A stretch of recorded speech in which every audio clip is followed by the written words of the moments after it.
নমস্কার বন্ধুরা, শম্পার রান্নাঘর চ্যানেলে আপনাদের স্বাগত। আজকে আমি এই গরমের কথা মাথায় রেখে আপনাদের জন্য একটা দারুণ স্বাদের রেসিপি নিয়ে হাজির হয়েছি। কারি। এটা অল ওভার ইন্ডিয়াতে রান্না করা হয়। আমি শিখেছি আমার পাঞ্জাবি বৌদির কাছ থেকে, এই জন্য নিয়েছি কারি পাতা, গোটা সর্ষে, বেসন, টক দই, শুকনো লঙ্কা, কসুরি মেথি, পেঁয়াজ, কাশ্মীরি লঙ্কা গুঁড়ো, নুন, গোটা জিরে, হলুদ গুঁড়ো, আর আপনারা চাইলে একটু মিষ্টি অ্যাড করতে পারেন। আমি একটা ফ্রাই প্যানে তেল গরম করতে দিয়েছি। আর পেঁয়াজগুলো আমি 3টে পেঁয়াজ এখানে কেটে নিয়েছি। আর 4-5 চামচ বেসন আমি এর সঙ্গে অ্যাড করে শুকনো শুকনো করে মেখে নেব। কাঁচা লঙ্কা কুচি দিয়ে দিলাম কয়েকটি, ঠিক পেঁয়াজি যেভাবে করে সেভাবেই করব। একটু গ্রেট করা আদা দিলাম, স্বাদ মতো লবণ দিয়ে দিলাম, আর দেবো একটু হলুদ গুঁড়ো। এইবার অল্প অল্প করে জল দিয়ে আমি এটা খুব ভালো করে মেখে নেব। বন্ধুদের কাছে অনুরোধ, আমার চ্যানেলটা সাবস্ক্রাইব করবেন যদি রেসিপিটি ভালো লাগে আপনাদের সকলের। ঠিক এইভাবে পেঁয়াজিগুলো করে নেবেন। সম্পূর্ণ ভিডিওটি দেখবেন, একটু স্কিপ না করে, এই অনুরোধ রইল। একটা ভিডিও করতে সত্যি খুব কষ্ট হয়, তারপর যদি আপনারা কেউ ফুল টাইম ওয়াচ না করেন, আমাদের ভীষণ মনটা খারাপ লাগে। ঠিক এইভাবে উল্টে পাল্টে লাল লাল করে আমি ভেজে নেব। লাইক, কমেন্ট, শেয়ার করবেন। অপরদিকে আমি 300 গ্রাম টক দই নিয়েছি। এর একটা বোলের মধ্যে টক দই নিয়ে নিচ্ছি। টক দইটা ভালো করে ফেটিয়ে নিয়ে এর সঙ্গে আমি 3 চামচ মানে 3 টেবিল চামচ মতো বেসন অ্যাড করব। এটা বেসন দিয়েই রান্না করা হয়।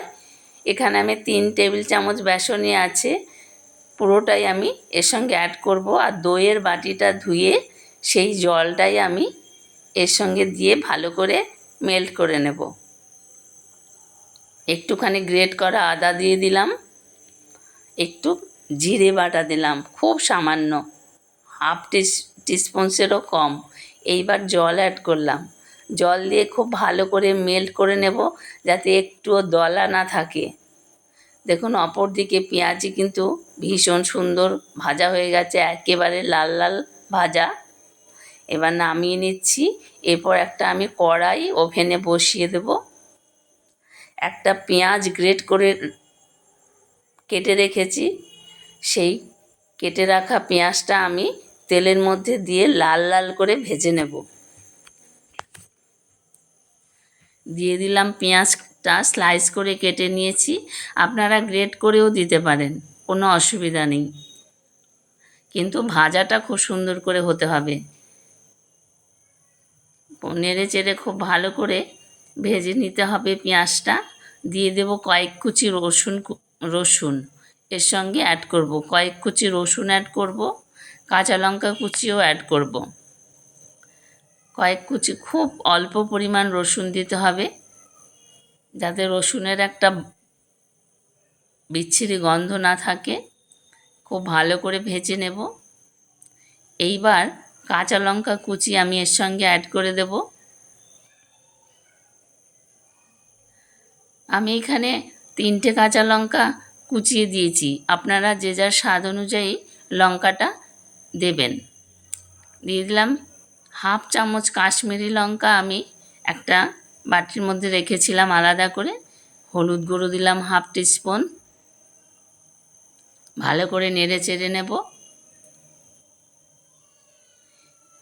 নাড়া হয়ে গেলে 2 মিনিট নাড়ার পর এইবার আমি যে বেসন গুলে রেখেছিলাম টক দই দিয়ে, সেইটা অ্যাড করে দিলাম। কাশ্মীরি লঙ্কাটা কালারের জন্য দেওয়া হয়েছে। আবারও অনুরোধ করছি, সম্পূর্ণ ভিডিওটি দেখবেন। এটা খেতে কিন্তু অসম্ভব সুস্বাদু একটা রেসিপি। স্বাদ মতো লবণ দিয়ে দিলাম। গরমকালে এরকম একটা কারি আর ভাত লাঞ্চের সময় আর কিচ্ছু লাগে না। একটুখানি কসুরি মেথি আমি দিয়ে দিলাম ভালো ফ্লেভারের জন্য, সুন্দর একটা ফ্লেভার হবে। ফুটে উঠেছে, খুব ভালো করে ফুটিয়ে নিতে হবে যাতে বেসনের কাঁচা গন্ধটা না থাকে। হয়ে এসেছে। এইবার আমি পেঁয়াজিগুলো এর সঙ্গে অ্যাড করে দেব। সবগুলো পেঁয়াজি কিন্তু আমি এর সঙ্গে অ্যাড করলাম। এবার একটা বোলের মধ্যে আমি নামিয়ে নেব। বন্ধুদের কাছে অনুরোধ আবারও করছি, ফুল টাইম ওয়াচ করবেন প্লিজ। আমি দেখি ভিউজের থেকে কমেন্ট অনেক বেশি হয়ে যায়, তার মানে একটা করে কমেন্ট করে দিয়ে আপনারা চলে যান। এটা কিন্তু খুব দুঃখজনক। সেই তেলের মধ্যে আমি আরেকটু তেল দিয়ে 4-5টে শুকনো লঙ্কা দিয়ে দিলাম, 1 চামচ কালো সর্ষে, কারি পাতা দিয়ে দিলাম বেশ খানিকটা, এবার গ্রেট করা আদা, আর এইবার দেব 1/2 চামচ গোটা জিরে এর সঙ্গে অ্যাড করে ভালো করে ফ্রাই করে নেব। দিয়ে দিলাম গোটা জিরে। এইবার লাগাবো আমি তড়কা। এর আগে এটা আমি নামিয়ে নিয়েছিলাম। এটা আমার বৌদির কাছ থেকে শেখা। আমার বৌদি পাঞ্জাবি, ওরা ভীষণ তৈরি করে, গরমকালে প্রায়ই তৈরি করে এই কারি। আমি দিল্লিতে গিয়ে এটা খেয়েছিলাম। দেখুন কত সুন্দর হয়েছে। আপনারা সকলে ভালো থাকবেন, অপেক্ষা করবেন পরের রেসিপির জন্য।